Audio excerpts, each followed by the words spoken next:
Good morning. Good morning to you. Thank you for coming once again.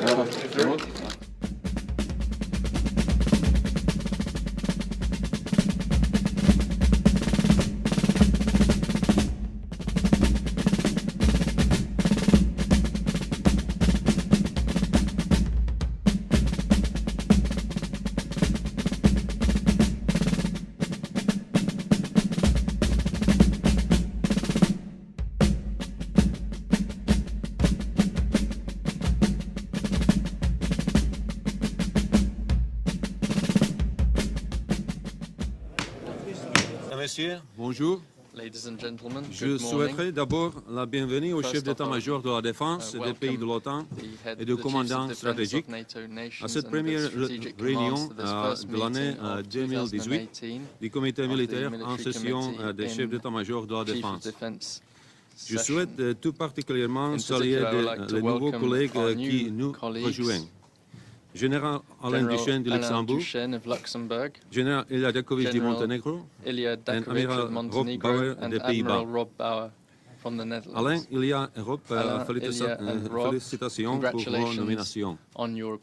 Aujourd'hui, nos échanges viseront essentiellement à instaurer une interprétation commune de l'évolution récente de l'environnement de sécurité. Nous fixerons également les domaines dans lesquels il convient de donner un avis aux ministres pour leur prochaine réunion et avant le sommet de Bruxelles. Ce matin, nous ferons le point sur les progrès réalisés depuis notre rencontre en septembre de l'année dernière. We will start our day with a meeting with the Secretary General, in line with our continued enhanced cooperation between NATO and the European Union. Our colleague, the chairman of the European Union's Military Committee, General Mikhail Kostarakos, is joining us. Welcome, Michael. We will cover the alliance's political and military priorities and intent ahead of the February Defense Ministerial, as well as expectations for the July summit. We will then meet with our wide network of partners to discuss military contribution to security and stability in Europe's southern neighborhood in the context of NATO's projecting stability efforts. We will deliberate how allies and partners' efforts can enhance stability in the area and, in turn, support national plans for individual partners. Military cooperation is important, but only when combined with a range of other elements, such as the political, economic, judicial, and social, can a sustained and lasting effect be achieved. In the afternoon, we will meet with our Resolute Support operational partners. SACEUR, General Scaparotti, and Commander of the Resolute Support Mission, General Nicholson, will update us on the strategic and operational situation. Deputy Senior Civilian Representative Mr. Botswan will provide the political context. The effectiveness of the Afghan National Defense and Security Forces is essential to the stability of Afghanistan and to the assurance of the Afghan society. And the positive message about their progress and confidence to fight and win needs to be more widely heard. A key component to NATO's adaptation is a robust and agile command structure. Therefore, in our late afternoon session, we will focus on NATO command structure adaptation. We will receive briefings from SACEUR and SACT on the recommended options for implementation and provide guidance ahead of the February Defense Ministerial. You will recall our heads of state and government met here last May and agreed that NATO formally joined the global coalition against ISIS. That campaign has reached an inflection point with the defeat of ISIS in Iraq and Syria. Nevertheless, the campaign is not over. It now moves to a different phase, which is less about combat operations and more about security and stabilization. We will therefore discuss the transformation of the global coalition and, in particular, NATO's role in Iraq. Tomorrow, we will start with two meetings dedicated to our partners, Ukraine and Georgia, who will inform us of their perspectives of the regional security situation. We will also hear about the status of Ukrainian armed forces development and NATO's substantial package for Georgia. Our final meeting will focus on NATO's modernization.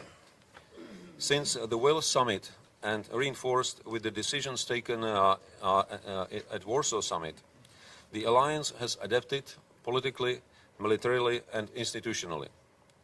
As we move forward, it is paramount importance that we provide an overall coherence to all our military activities. This is to ensure that all the resources at our disposal are used to the utmost effect. The strategic commanders and I will then brief the media on the outcomes of our discussions at a press conference in the afternoon. Ladies and gentlemen, welcome to the press conference following a two-day meeting of the Military Committee in Chiefs of Defense session. First, as always, we will hear statements from the chairman of the Military Committee, General Petr Pavel, then Supreme Allied Commander General Scaparotti, and Supreme Allied Commander Transformation General Mercier.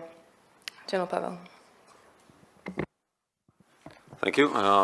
Good afternoon. Let me begin this press conference by giving you an outline of the main outcomes of the first Chiefs of Defense meeting in 2018. We have had a packed agenda over the last 2 days, which allowed the Chiefs of Defense to discuss a wide range of topics and tasks ahead of the alliance and to give their direction and guidance. We began at the meeting with Secretary General Jens Stoltenberg. We focused with him on the political and military priorities for this year's summit in July. In our second session, we met with our wide range of partners to address issues of security and stability in Europe's southern neighborhood. This is one of the greatest transnational security challenges that we face and one which impacts every nation around the globe. NATO's network of partners, complemented with international organizations such as the European Union and the United Nations, allows us to work more effectively and in a comprehensive manner.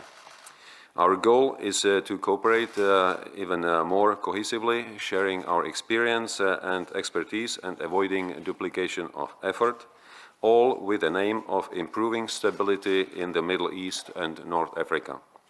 In this context, the Chiefs of Defense also stressed the role of NATO's hub for the South.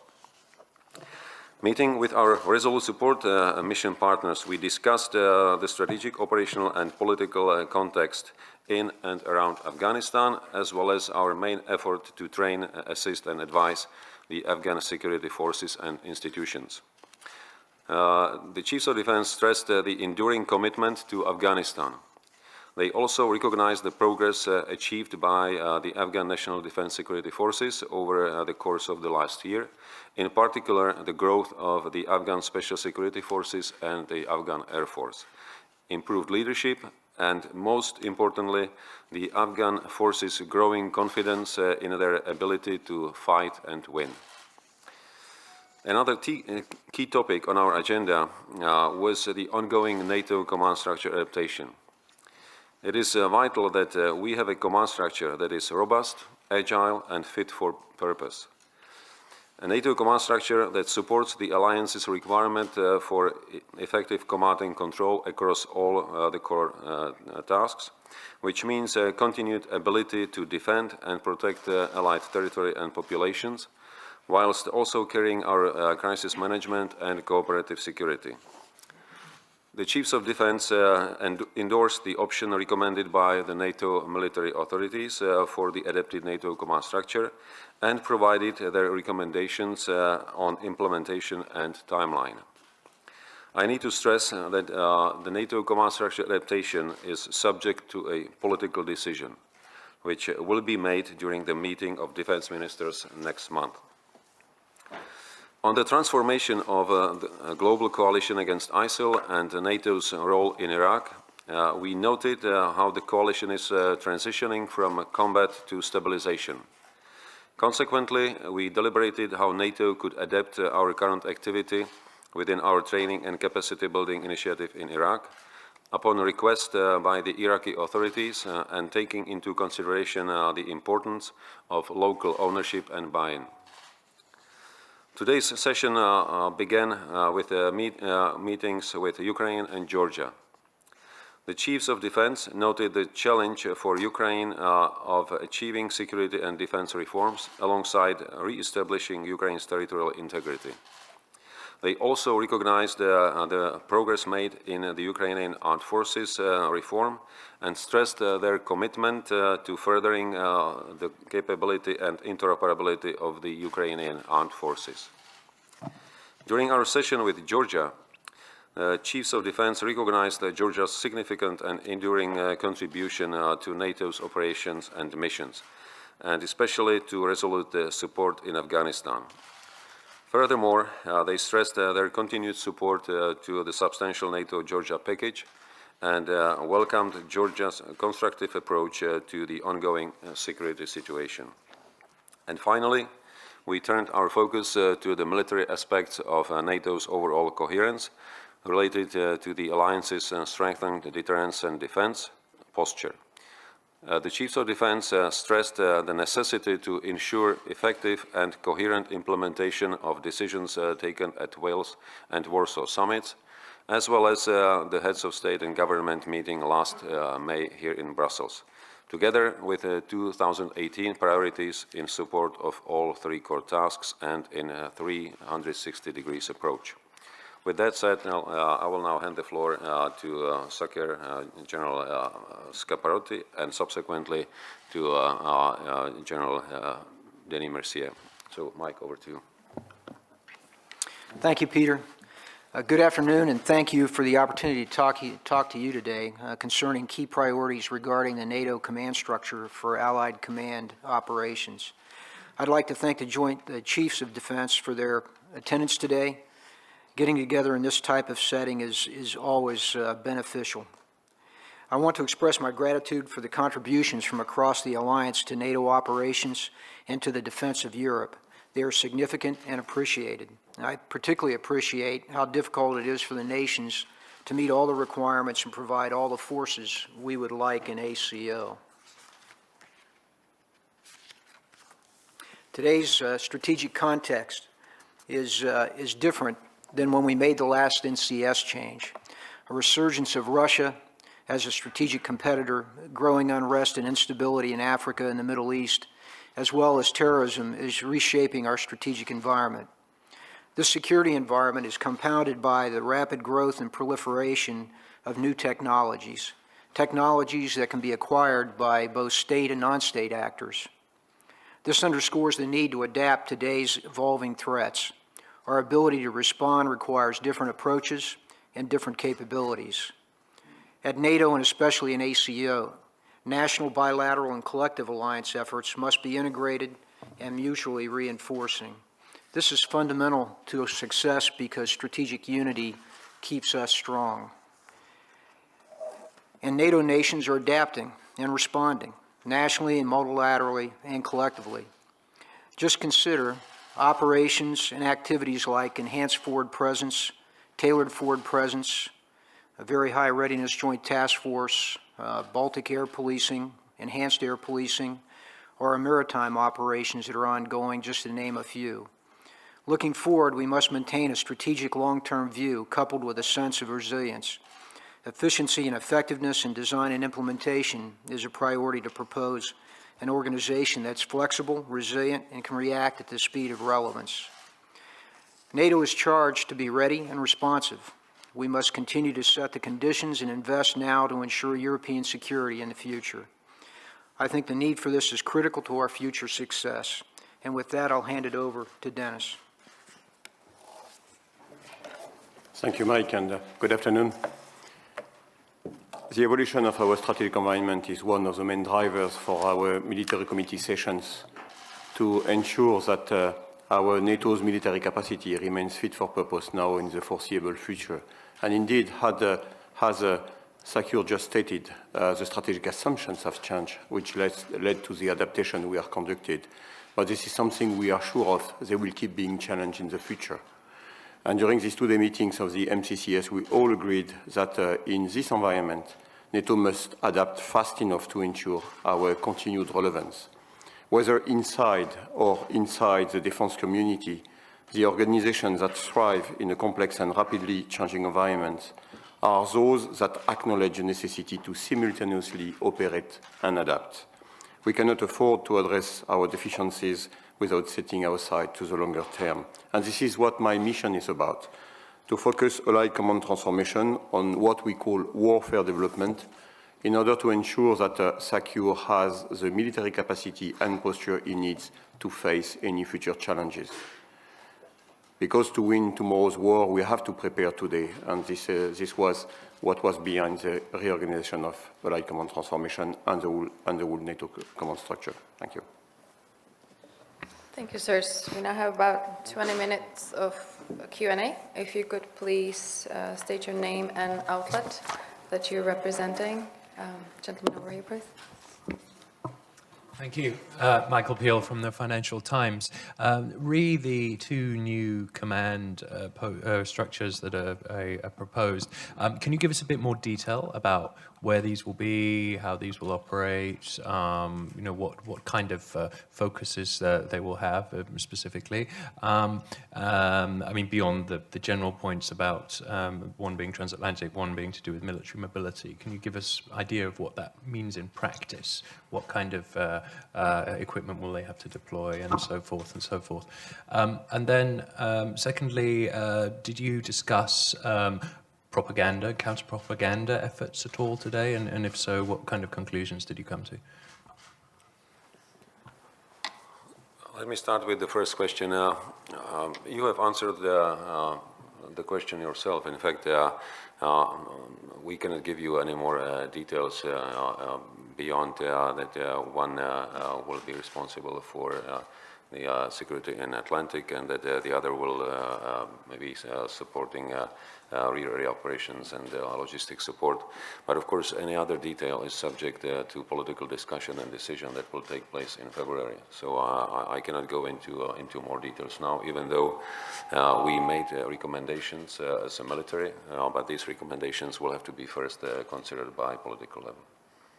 And when it comes to the counter-propaganda, do you mean anything specific or in general? Well, just the general question that this is obviously something that's come up, particularly in, for example, the enhanced border presence in the Baltic states, false stories being circulated about rapes by NATO soldiers. Yeah, to your first question and to the latter one, I would just say, as I described the change in the environment, increased levels of activity, both Russia as a security concern, terrorist and transnational actors, responsiveness to those, activity below the level of conflict, destabilization, the kind of thing those are parts of our environment today that in the NCS we are addressing, and we'll be able to discuss that in more detail once the decisions are made. The other is the speed in today's environment. The speed of information, the speed with which decisions can be made, etc. That's another one that we have to deal with. So we're constructing an NCS that's robust, but it's flexible, and it's able to adapt to these kinds of environmental changes. We arm our troops today to be in an active information environment, one also where social media can be impacted. We do training individually before they come to prepare them for that, for their own social media, individual social media threats and that, and as a unit, because our communications have to be secure. So that's active today as we go to EFP and other places, maritime force, whatever, but it's also a part of what we're looking toward in the future. Lady in the fourth row, please. Mike coming. Here. Over here in the middle. Oh, yes, you. Sorry. No, that. Sorry, Irina. Terry Schultz with National Public Radio and Deutsche Welle. When General Dunford was here, he said quite starkly that Russia is now the greatest threat to Europe and to the continent, and he says that nobody is comfortable with where we are right now. So do you think that adding these two commands is enough to make you comfortable? He also said that Russia has modernized every aspect of its military. Is NATO still behind, even after making all of the upgrades that we've seen, the transformations that we've seen over the last couple of years? Will you be comfortable now? Thanks. Well, the main argument, Russia is an obvious security challenge. And there is a new security reality after annexation of Crimea, after support to separatists in Donbass, after Russian activities in Syria and their efforts in broader Mediterranean. So we have to react to this new security reality, and that was the main reason why we have taken this path of adapting NATO command structure to better fit the reality. We characterize Russia as a peer competitor, and we obviously follow closely all the developments and modernization, and taking all the measures that are necessary to be ready for any contingency. I certainly have concerns with respect to Russia. That's part of this NATO command structure adaptation. I think as an alliance, we're dominant. There are domains within this that were challenged. I think cyber is one of those. They're very competent in that. There are others where, because of the modernization you noted, while we're dominant, we will not be in 5 years per se if we aren't adapting like this to include our structure, but also within the nations, our capabilities across the military functional areas as well as our domains. So you mentioned, two of the potential changes, but I would say to you that you've got to look at the adaptation holistically, because there's a number of areas within this adaptation that together allow us to maintain the dominance that we need. If I just add something. You may have seen that we have issued very recently the update 2017 of the strategic foresight analysis, which is a document in which we describe the trends that could lead to a crisis in the future, considering all the crises we can face. We are updating another document that describes the military implications, and based on that, we try to see what could threaten NATO superiority in the future, and this is the aim of my headquarters, and what NATO must do in order to face these future challenges. Julian, please. Julian Barnes, Wall Street Journal. General Scaparrotti, there's been news reports that you will meet General Gerasimov.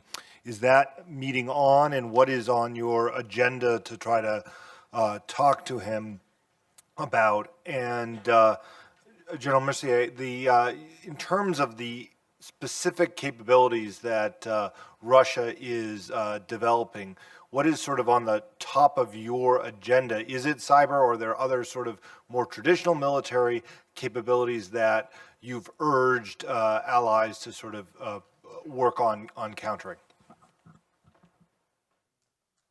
Thanks, Julian. As you know, I've spoken with General Gerasimov in September. We agreed to meet, and that's being organized now.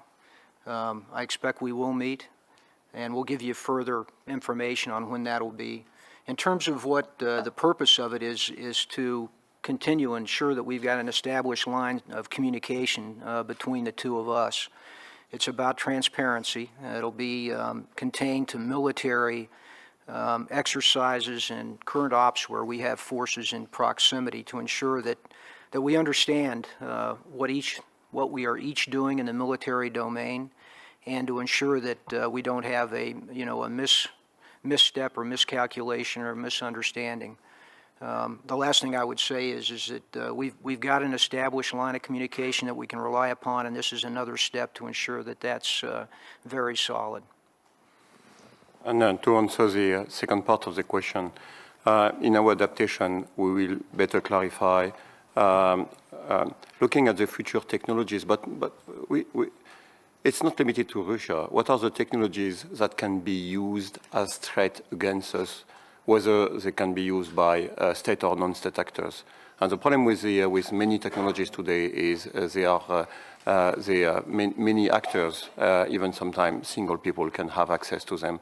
And our aim is to look at these technologies and see how we can use them as opportunities and how they can threaten NATO superiority and what we need to do in order to keep our superiority. And this is really a main effort, which goes with, let's say, innovation. And another thing is, because this is absolutely essential for our alliance when we are talking about digital architectures, artificial intelligence, is interoperability, which is not only a technical part of it, a technical issue. This is also the political interoperability of our future systems.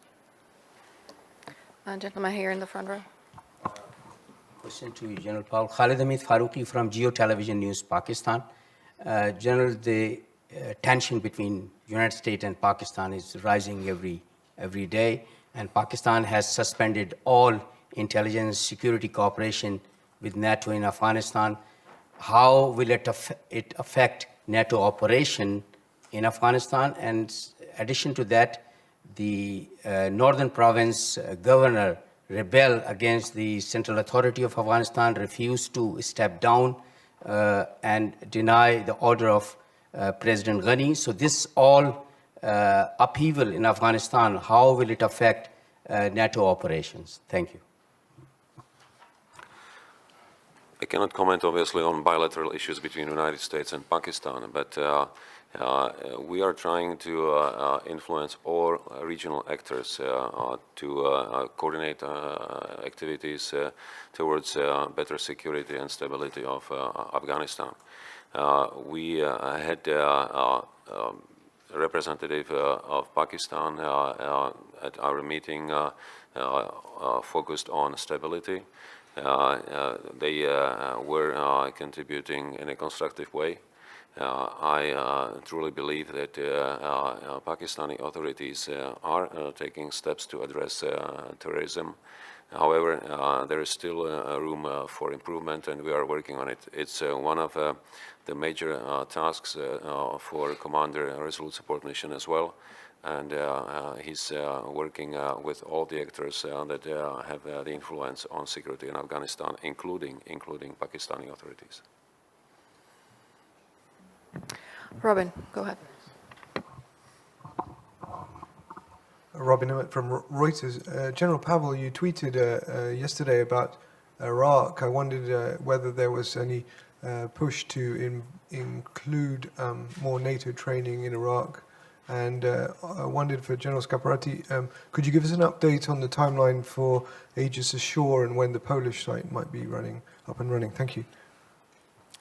To your first question, the situation in Iraq is changing. We can say that physically ISIS has been defeated, but that doesn't mean that the ideology was defeated and that Iraq is now a safe and secure country. We have to continue, and there is a general understanding that Iraq will need assistance. And there is also interest from Iraqi side for that assistance both from coalition and from NATO. NATO is now considering options for increasing that assistance, and it will come on the table of defense ministers next month. So we were considering the situation, the options, and we are generally ready to provide more assistance based on a specific requirement from the coalition and from Iraqi government.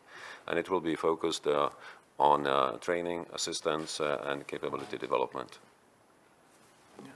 On the Aegis Ashore, that's under construction, as you know. I can't give you a precise date at this time. In fact, just recently checked with our command and those responsible for the build, and they're going to come to me here soon and lay out the progress of it. And then I'll probably have a better idea. I expect this year. Gentleman in the third row. Kai Küstner, ARD German Radio. Quick follow-up on Afghanistan. The Resolute Support Mission has been extended from 14 to 16,000 troops. Are all of these already on their way to Afghanistan, already there? And is that, from a military perspective, enough? And if I also may ask another question on the command structure, is it safe to say that the, well, kind of logistics hub that will have to enable the quick travel of forces within Europe, is that from a military perspective very good to locate this in Central Europe or in the center of Europe? Yeah, I won't address the exact numbers for Afghanistan. I'd refer you to the Resolute Support Mission on that one. I'm pleased with the response of the allies and the NATO mission here. We didn't reach 100% of the requirements, as you probably know, but we had a very good, over 90%. We will progress with the mission. We have what we need to progress. Obviously, to fill at 100% of the commander's requests means that we work more effectively, better speed, and less risk. But you know, I'm confident in our ability to carry on the mission, and I'm pleased with the progress we've made this last year. In terms of logistics, as you know, we've had a focus on logistics with regard to support of our troops here in the Euro-Atlantic, and also as that's attached to mobility, the infrastructure that's required to do that. So it's not just the military aspects of it. And we'll address all of that within the NCS to include where we think they need to be located. Gentleman in the second row, please. Nawab Khan from the Kuwait News Agency. General, you said that the so-called IS or Daesh has been defeated, but not its ideology. So do you think that it still continues to be a threat to the security of the region? And secondly, how many partner countries attended the meeting on the IS coalition? Thank you. Well, first on the threat, obviously, up to the moment where this ideology attracts any attention, it is dangerous. And it is dangerous because it goes against the civilization, I would say, regardless the religion.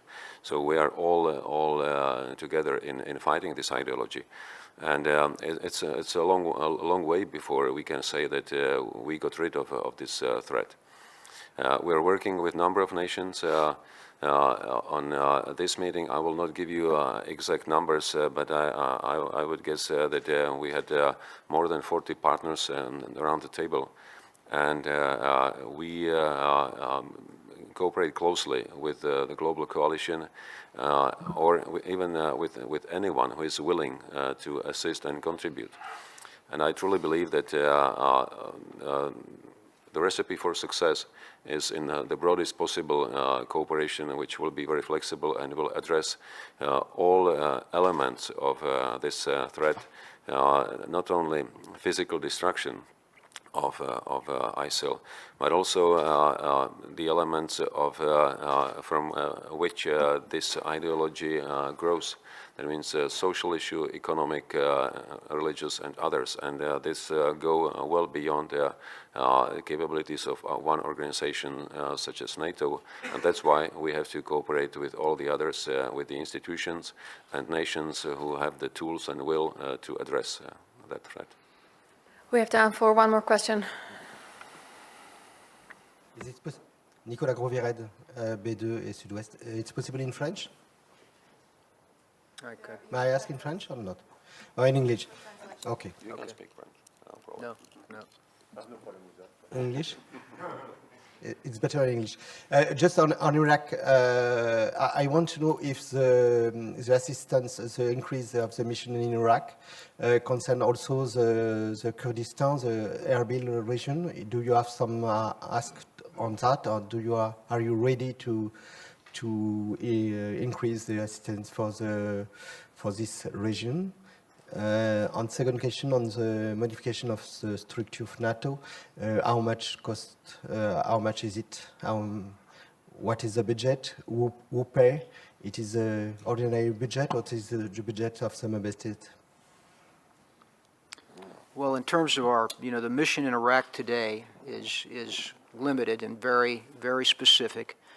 And that is what we'll continue to focus on. It's capacity building in areas that the Iraqis have asked for help.